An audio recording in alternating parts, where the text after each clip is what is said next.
Lakliba tang kunipandagi numit mangani chupna chathagadaba Assembly Session da Meetei-Meitei ase Scheduled Tribe list Chalhannaba leingak na chaba Warep Loubiyu Haina ngasi Khwairamband Ima Keithel gi nupi sina Khongjang Changsinkhre Khwairamband gi temporary market set chathakiba Khongjang aduga mari lainana thokchom rupanjali kaubi platform phambi amana phongdorakpada lamdam asigi yellow Phurup ama oiriba Meetei-Meitei ase mutkiba yabagi akiba fibam amada laide Maram aduna Indian Constitution ki makhada ngaklok pinabagi damak Phurup asi ST list Chalhannaba leingak asina achobo thodang lofom thoe wafom asi thabakta onthoknaba lakliba tang kunipandagi numit mangani chupna chathagadaba Assembly Session asida leingak na chaba Warep aman loduna mathau taba che chang center da thagadabane Meetei-Meitei na ST list channaba matam kayagi mamangtagi tongan ba Khongjang kaya changsinkhre leide adubu ngasi fawba leingak na thabakta onthorakpadi leidre asigumba tambang ngamdaba fibam aman lakpa asida ima ibel singna Khongjang asi changshinkhre maram aduna Meetei-Meitei asi kannabagi damak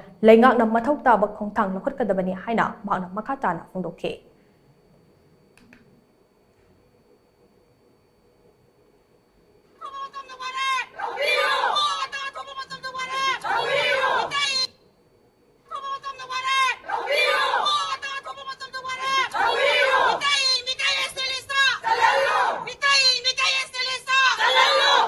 Baksu Kannaba Meitei bu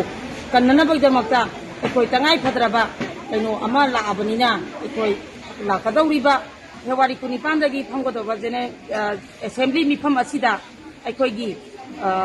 Meitei bu ST lista Kannaba gi damakta phapiduna Warep ama Loubiyu Haina sakada koi tachinjabani ekoi demandi ekoi Meitei bu sep tawbiyu Meitei bu kanbiyu Manipur bu kanbiyu